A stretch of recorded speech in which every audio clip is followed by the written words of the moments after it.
కాలములో నిర్మించబడింది. బాగా పెద్దదిగా కనిపించే 1000 కాళ్ల మండపము కూడా ఇక్కడ ప్రధాన ఆకర్షణ. కళంకారీ కళకు కాళహస్తి పుట్టినిల్లు. సువర్ణముఖి నదీ తీరమున వెలసిన ఈ స్వామి శ్రీకాళహస్తీశ్వరుడు. స్వయంభువు లింగము. లింగముకెదురుగా ఉన్న దీపము లింగము నుండి వచ్చే గాలికి రెపరెపలాడుతూ ఉంటుంది. శ్రీకాళహస్తిని దక్షిణ కాశీ అని కూడా అంటారు. ఇక్కడి అమ్మవారు జ్ఞాన ప్రసూనాంబ. అంబాత్రయములలో ఈమె ఒకరు. శివలింగము ఇక్కడ వర్తులాకారము వలేగాక చతురస్రముగా ఉంటుంది. స్థల పురాణాల ప్రకారం ఇది బ్రహ్మకు జ్ఞానము ప్రసాదించిన ప్రదేశం.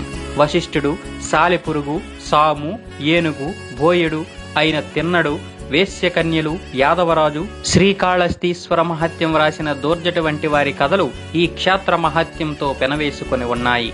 కన్నప్ప అనే వేటగాడు నిత్యం స్వామిని కొలుస్తుండేవాడు. అతడి భక్తిని పరీక్షించడానికి స్వామి ఒకరోజు తన కంటి నుండి నెత్తురు కార్చాడట.